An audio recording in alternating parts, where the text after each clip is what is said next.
Merhaba, bu videoda pembeli tığ işi bebeğin parmaklarının ve ellerinin örülüşünü göstereceğim. Normalde 2 milim tığla ördüm bebeği. Parmakları ve elleri 1,25 milim tığla öreceğim. İp olarak Yarnart Jeans kullanıyorum. Bu ip esnemeye müsait bir ip. Parmak ve elleri örerken ipi biraz çekip inceltiyorum. Fazla çekmemek lazım, kopuyor. Sağ el serçe parmakla başlıyoruz. Önce 2 zincir çekiyoruz. Sonra çektiğimiz ilk zincire giriyoruz ve tığa ilmek alıp tığdaki 2 ilmekten birden çekiyoruz o ilmeği. Alttaki ilmeğe giriyoruz tekrar ve tekrar çıkartıyoruz ikisinden birden ilmekleri. Buna ikili sık iğne deniyor. Serçe parmak için 4 kez bu şekilde ikili sık iğne yapıyoruz. 4 kez ikili sık iğne yaptıktan sonra 2 zincir çekiyoruz ve yaptığımız 4. ikili sık iğnenin 2 ilmeğine birden tığla girip ilmek alıp kaydırma ilmek yapıyoruz. Ve alta doğru başladığımız noktaya doğru 3 kez daha bu şekilde kaydırma ilmek yapıyoruz. Yani 4 ikili sık iğne yapmıştık. 4 kaydırma ilmek yaparak başa dönmüş oluyoruz.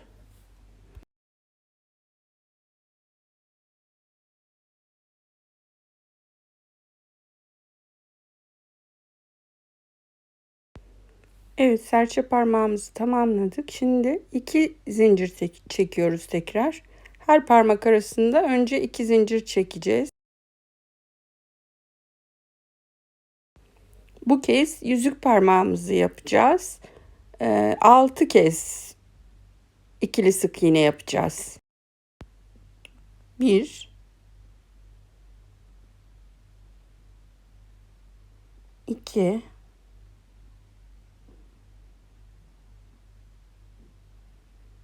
3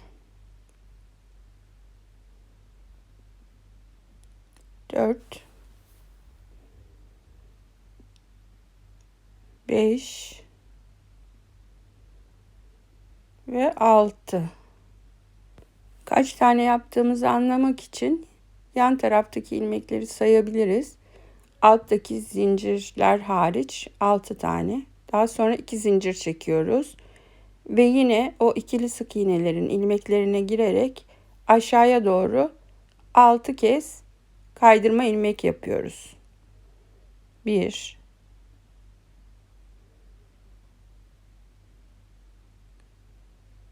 2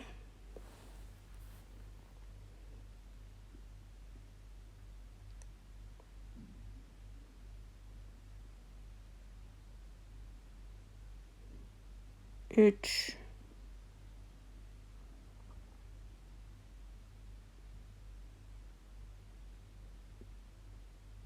4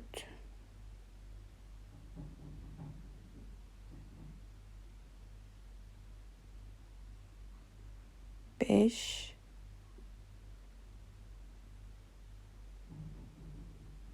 ve 6.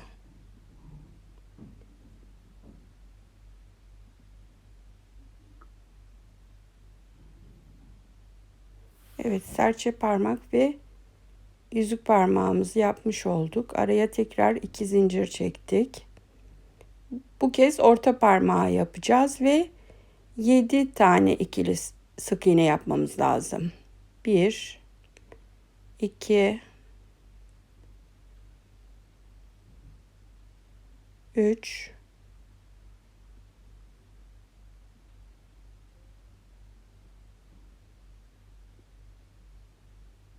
4 5 6 7.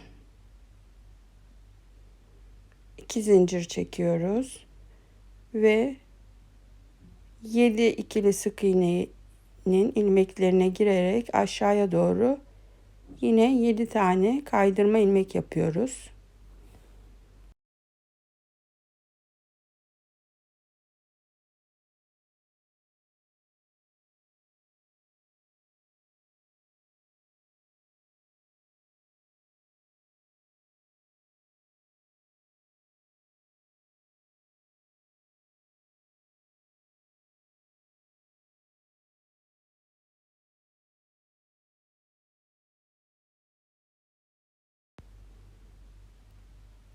Altı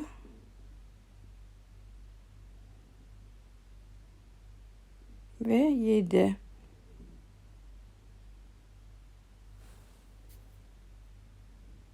Orta parmağımızı da yaptık. 2 zincir çekiyoruz yine arada ve işaret parmağımızı yapacağız şimdi.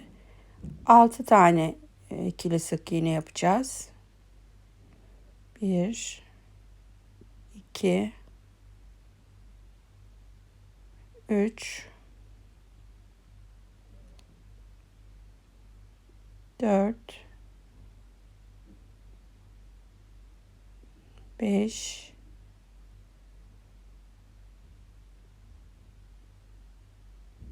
6 2 zincir ve aşağıya doğru 6 tane kaydırma ilmek yapıyoruz.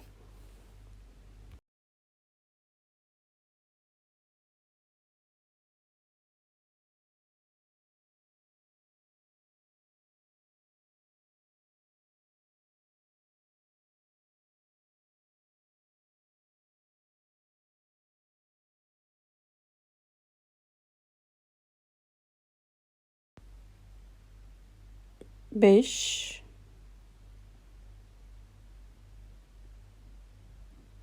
ve 6.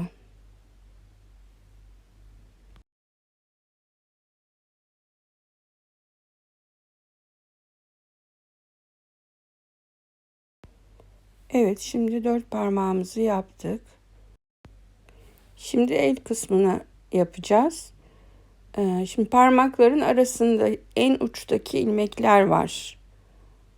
Gösterdiğim ilmekler. Bu ilmeklerden öreceğiz.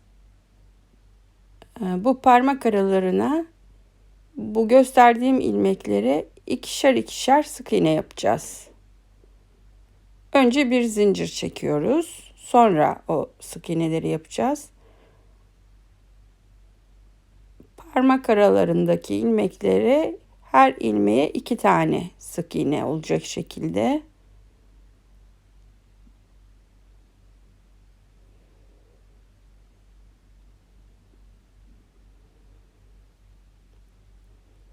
Yani toplamda 6 tane sık iğne yaptık. Şimdi yapmış olduk. Parmakları ördükten sonra yani bir zincir çekip parmak aralarına ikişer ikişer sık iğne yapıyoruz. Toplamda 6 sık iğne yapıyoruz. Şimdi serçe parmağın yan tarafındaki ilmeğe giriyoruz. Bir sık iğne örüyoruz.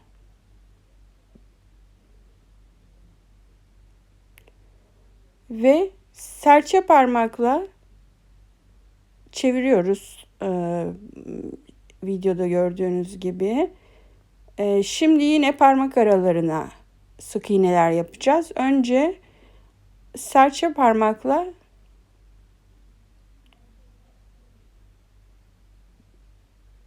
yüzük parmağın arasındaki en üstteki ilmeğe giriyoruz ve 2 sık iğne örüyoruz.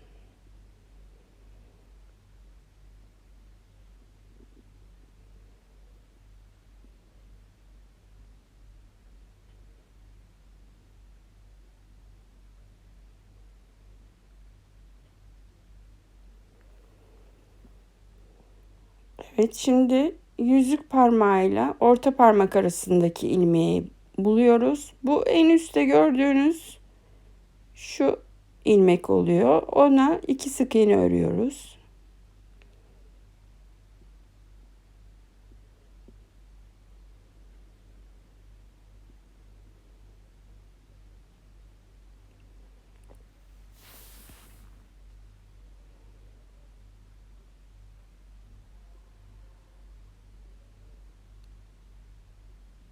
Şimdi yine orta parmakla işaret parmağı arasındaki en üstteki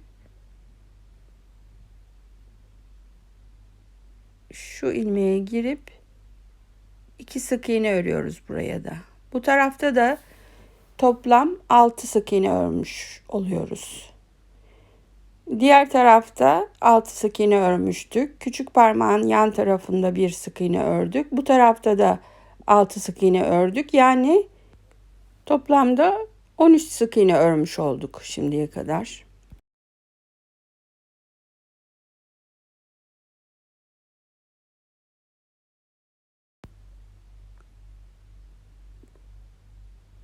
Şimdi çevirelim ve işaret parmağının yan tarafındaki videoda gördüğünüz ilmeğe bir sık iğne örelim. Tekrar onun yanındaki ilmeğe de bir sık iğne örüyoruz. Şimdi burada şuna dikkat ediyoruz. Hep arka loblardan öreceğiz. Bu bebeğin değişik bir örüş tekniği var. Daha önceki Nisan bebekte 2 loba birden giriyorduk. Bu bebekte hep arka loblara girerek öreceğiz. Şimdi bu son ördüğümüz sık iğnenin ilmeğine girerek ikili sık iğne yapacağız. Baş parmağı öreceğiz şimdi. Bu ilk ikili sık iğne. Baş parmak için de 4 tane ikili sık iğne yapacağız. Bu birinci oldu.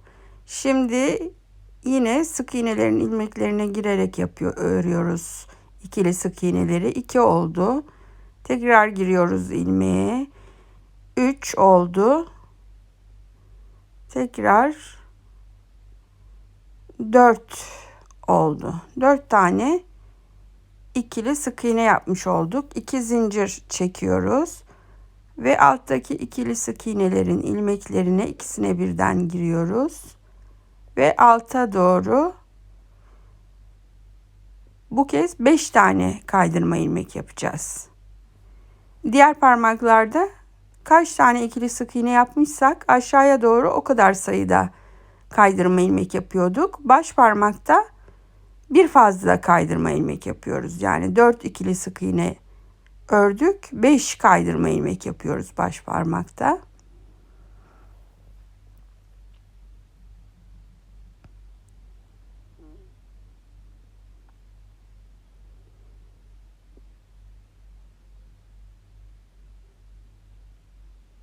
Beş oldu. Şimdi el kısmındaki ilk sık iğneden itibaren öreceğiz ve yüzük parmağımızın hizasındaki ilmeğe geleceğiz örerek ve yine dış loblardan öreceğiz. Arka loblardan. Ben böyle göreceğim şekilde tutuyorum eli örerken.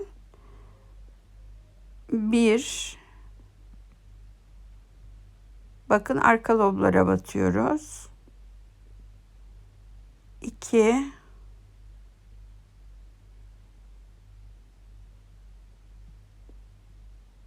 3, ipi esnetiyorum, yine biraz inceltiyorum.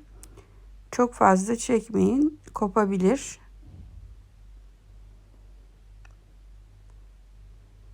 Bu da 4. Dördüncü sık iğneyi yapıyoruz. Şimdi bu dördüncü sık iğne yüzük parmağımızın hizasında olmuş oluyor. Buraya işaret ipimizi takacağız şimdi.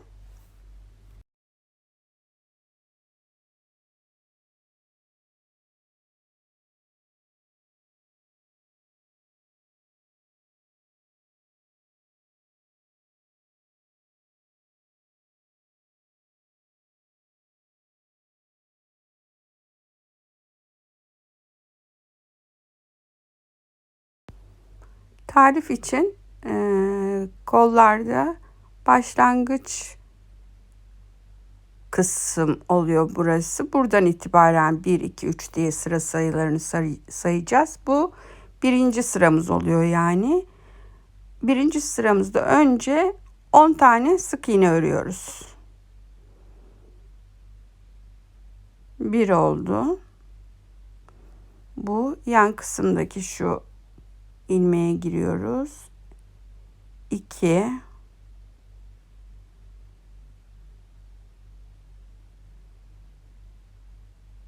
3,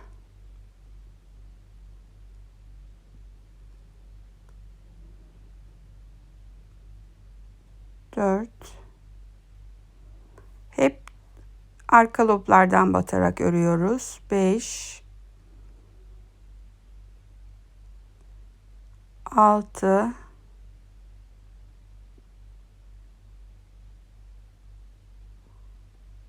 7, 8, 9,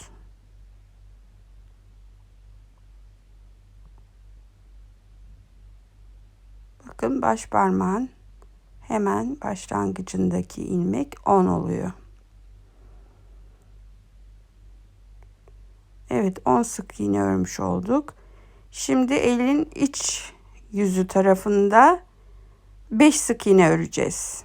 Şimdi doğru yerden batmak için işaret ipinden geriye doğru sayın. 5. delikten itibaren başlayın.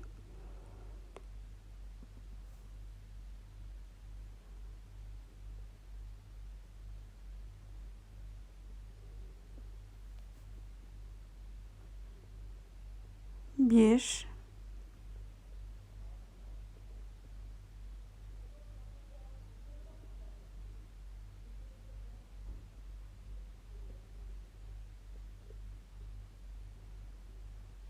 iki, üç, 4 ve işaret ipimizin takılı olduğu deliğe de 5.'yi yapıyoruz. Evet, elin üst tarafında 10 sık iğne yapmış olduk. İç tarafında da 5 sık iğne yapmış olduk. Yani toplamda 15 sık iğnemiz oldu şu anda.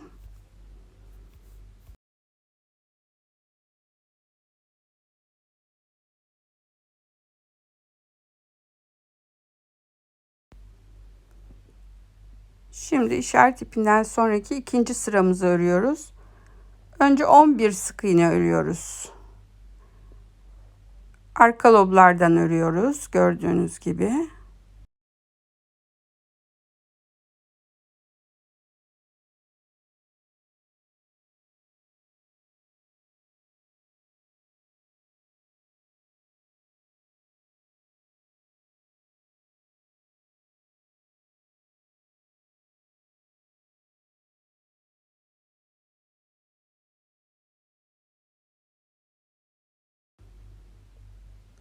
On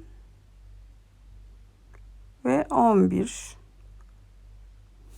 Şimdi bir delik atlayacağız.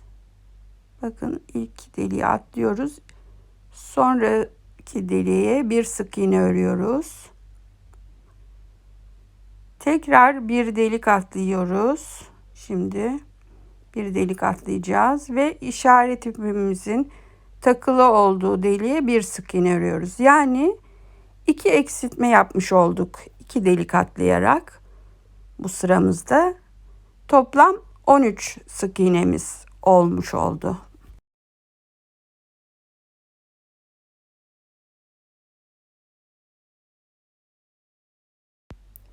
Şimdi 3. sıramızı öreceğiz. Bir delik atlıyoruz ve 6 sık iğne örüyoruz önce.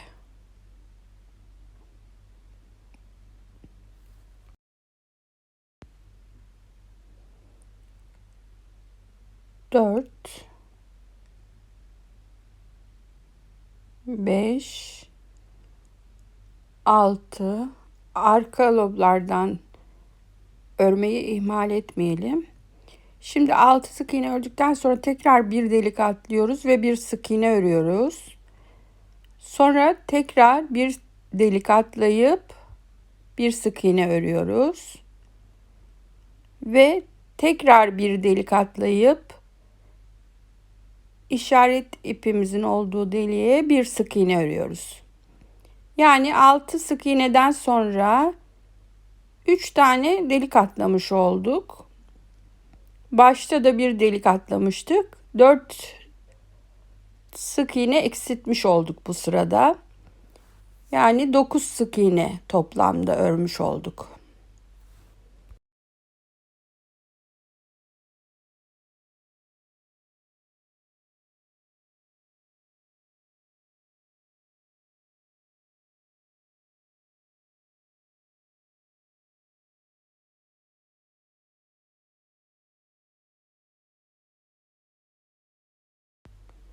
Şimdi sağ elimizin 4. sırasındayız.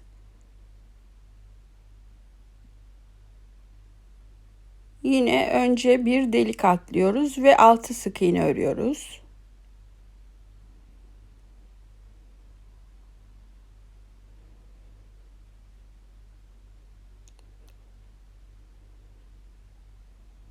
Hep arka loblardan örüyoruz gördüğünüz gibi.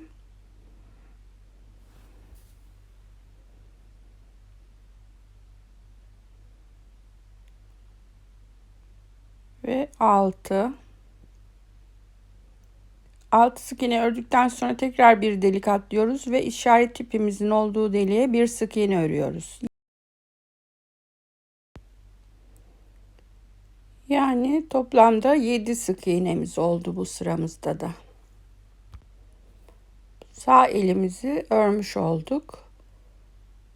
Buradan itibaren PDF'de kol ilmeklerini tarifini vereceğim.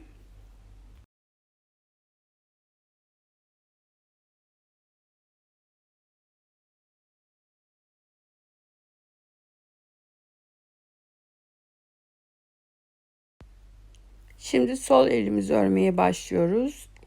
2 zincir çekiyoruz yine önce. Sol elimizde önce işaret parmağımızdan örmeye başlıyoruz ve 6 tane ikili sık iğne yapıyoruz. 1 oldu. 2 oldu. 3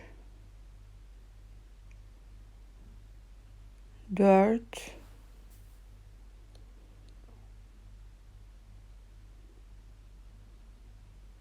5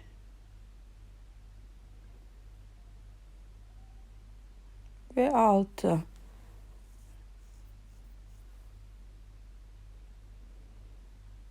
Yanlardan sayıp kontrol edebiliriz. Sonra 2 zincir çekiyoruz.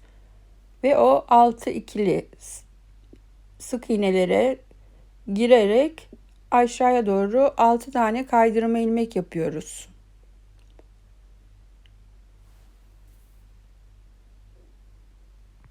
İkinci kaydırma ilmek.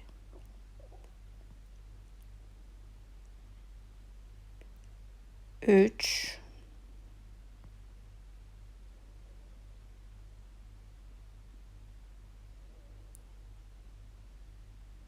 Dört.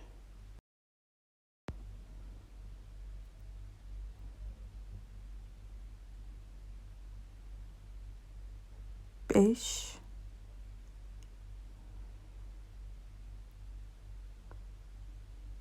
Ve 6.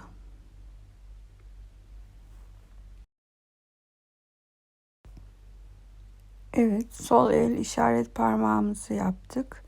Şimdi orta parmağı yapacağız. Önce 2 zincir çekiyoruz. Sonra orta parmak için 7 tane ikili sık iğne yapıyoruz. 1 2 3 4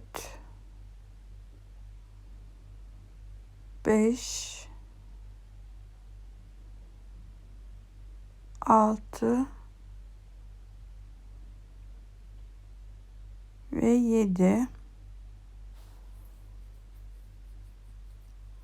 Sayıp kontrol edebiliriz. 2 zincir çekiyoruz sonra. Şimdi ikili sık iğnelerin ilmeklerine girerek aşağı doğru 7 tane kaydırma ilmek yapıyoruz. 2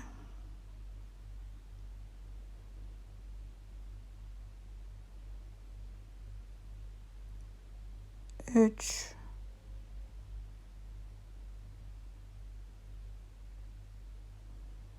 4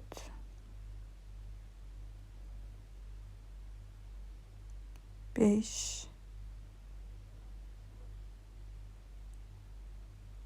6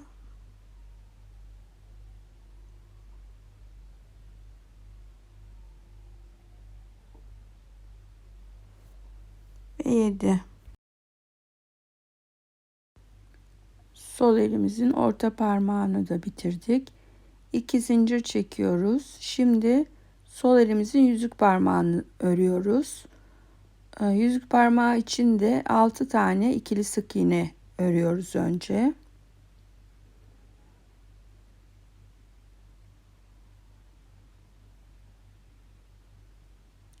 Üç,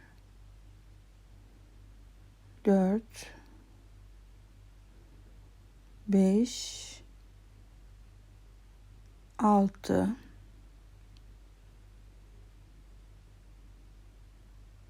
2 zincir ve aşağıya doğru 6 kaydırma ilmek. 1,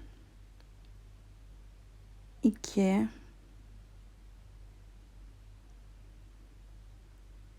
3,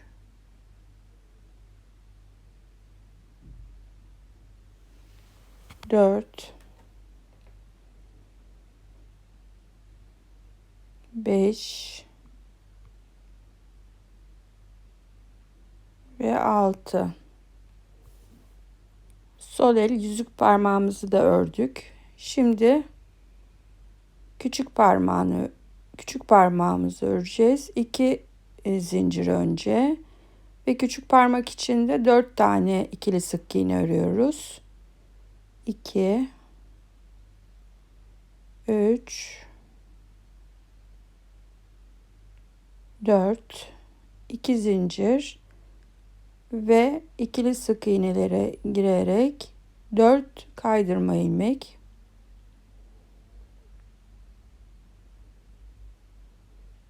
2 3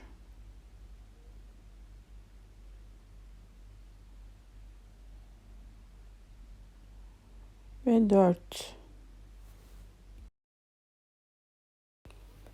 Evet, sol elde 4 parmağı ördük. Şimdi el ayasını örmeye başlıyoruz. Önce bir zincir çekiyoruz ve aynen sağ eldeki gibi parmak aralarındaki üstteki ilmeğe ikişer sık iğne öreceğiz. 1 2 diğer parmak arasına 2 sık iğne.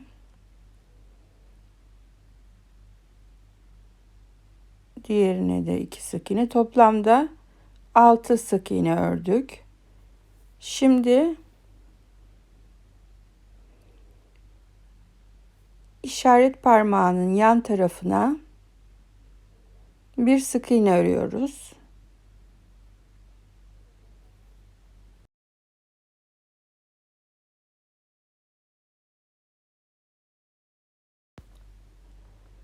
Ve diğer tarafı çeviriyoruz. O kısımda da yine en üstteki parmak aralarındaki ilmeğe ikişer sık iğne örüyoruz.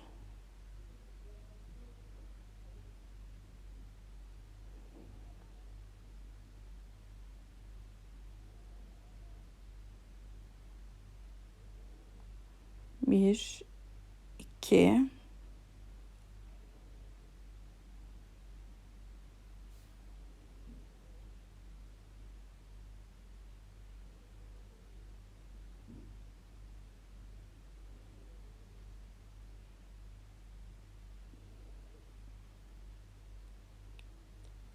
2 ve küçük parmakla yüzük parmağın arasına da 2 sık iğne öreceğiz. Ve bu tarafta da toplamda 6 sık iğne ördük. Diğer tarafta 6, bu tarafta 6. Bir de işaret parmağının yan kısmında bir sık iğne vardı. 13 sık iğnemiz oldu toplamda. Şimdi küçük parmağın yan taraftaki ilmeğine bir sık iğne öreceğiz. Tam öreceğimiz yeri anlamak için yüzük parmağının hizasındaki delikten 3 önceye bir sık iğne örüyoruz. Sonra küçük parmak ve yüzük parmak arasına bir sık iğne örüyoruz.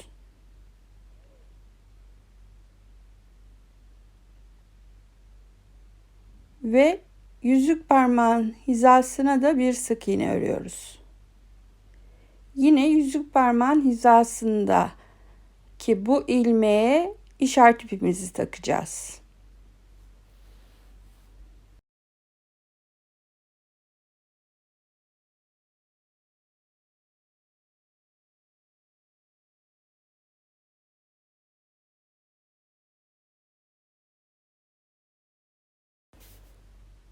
Evet, işaret ipimizi taktık. Burası yine başlangıç noktamız oluyor. Birinci sırayı öreceğiz şimdi. 2 sık iğne örüyoruz önce. Sonra bir arttırma yapıyoruz sıradaki deliğe. Yani aynı deliğin içine 2 tane sık iğne örüyoruz. Şimdi baş parmağı öreceğiz. Bu son ördüğümüz sık iğnenin ilmeğinden ilmek çıkararak yine 4 tane ikili sık iğne örüyoruz. 2 3 4 2 zincir çekiyoruz ve 4 tane ikili sık iğne örmüştük. Aşağıya doğru 5 tane kaydırma ilmek yapıyoruz baş parmakta. 1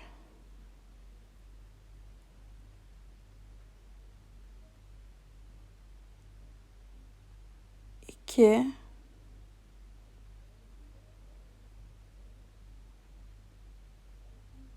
3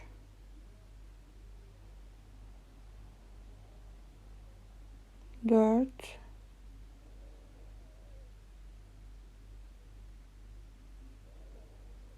ve 5. Şimdi eldeki sıradaki delikten itibaren sıradaki sık iğneden itibaren yani 8 sık iğne öreceğiz önce.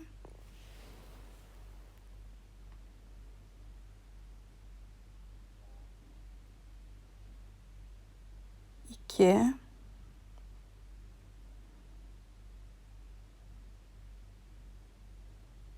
3 4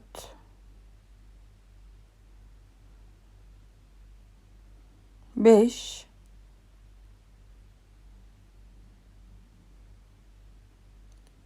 6 arka loblardan örüyoruz. Bunu unutmayalım. 7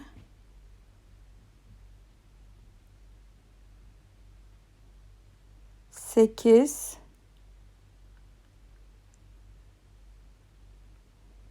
bir delik atlıyoruz ve işaret ipimizin deliğine bir sık iğne örüyoruz.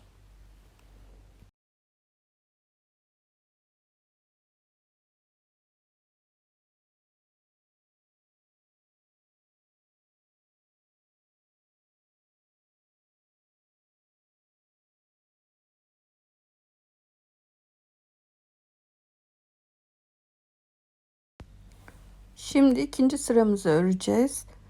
Önce 4 sık iğne örüyoruz. arka loblardan örüyoruz. Unutmuyoruz bunu.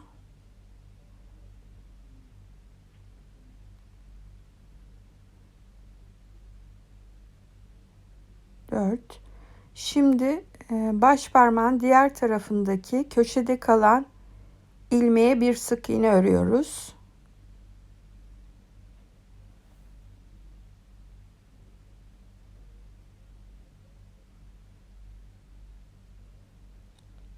Ve devamına 8 sık iğne örüyoruz.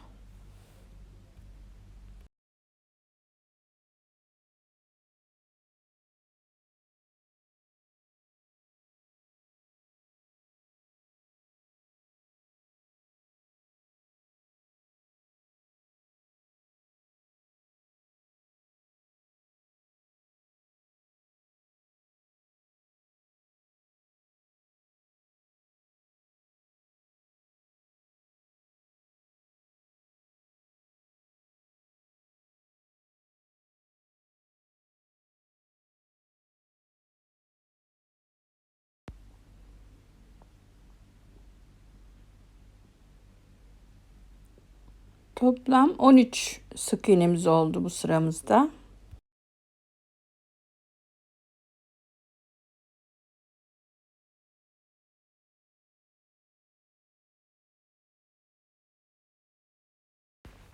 Şimdi 3. sıramızı örüyoruz. Bir delik atlıyoruz ve bir sık iğne örüyoruz. Tekrar bir delik atlıyoruz ve bir sık iğne örüyoruz. Ve tekrar bir delik atlıyoruz ve 6 sık iğne örüyoruz.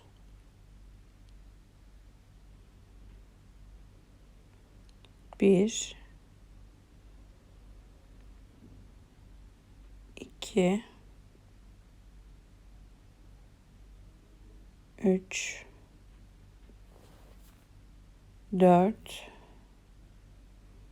5,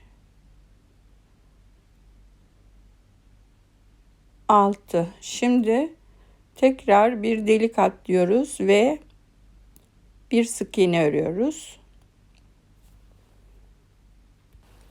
Yani 3. sıramızda da 9 sık iğnemiz olmuş oluyor.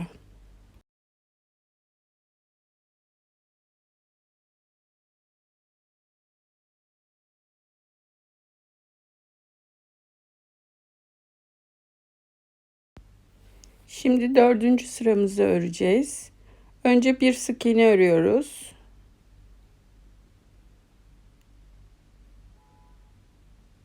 Sonra bir delik atlıyoruz ve 5 sık iğne örüyoruz.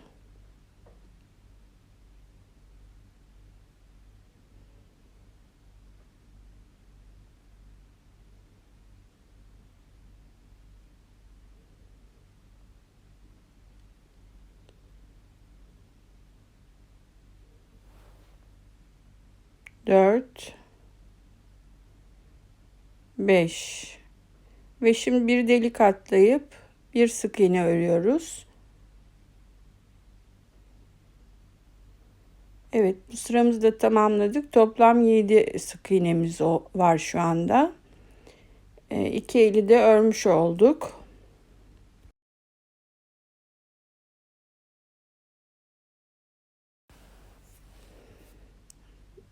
Tel olmadığı için parmaklar pek düzgün görünmüyor. Böyle telsiz örülen uzun parmak, ince ve uzun parmaklarda ben bir yöntem uyguluyorum. Şimdi onu da göstereceğim size. Ellerin bitiminden sonra 3'er sıra 7 sık iğne örülmüş hali bu ellerin. Böyle küçük bir kapağa biraz su koydum. Sonra çiçek tutkalı, yani kuruyunca şeffaflaşan beyaz tutkal, bundan ekliyorum. Bir çay kaşığı kadar. İyice karıştırıyoruz suyla. Sonra parmaklara hafifçe sürüyorum.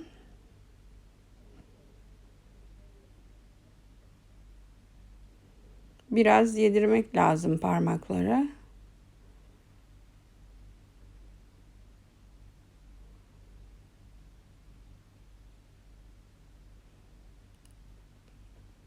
Sonra düzeltiyoruz parmakları ve bu şekilde kurutuyoruz. İstediğiniz şekli verip de kurutabilirsiniz. Ellerin örülüşünden sonra üçer sıra 7 sık iğne örülmüş hali bu ellerin. Devamı pembeli bebeğimizin PDF'inde mevcuttur. Telleri nasıl takıldığını da gösteriyorum orada.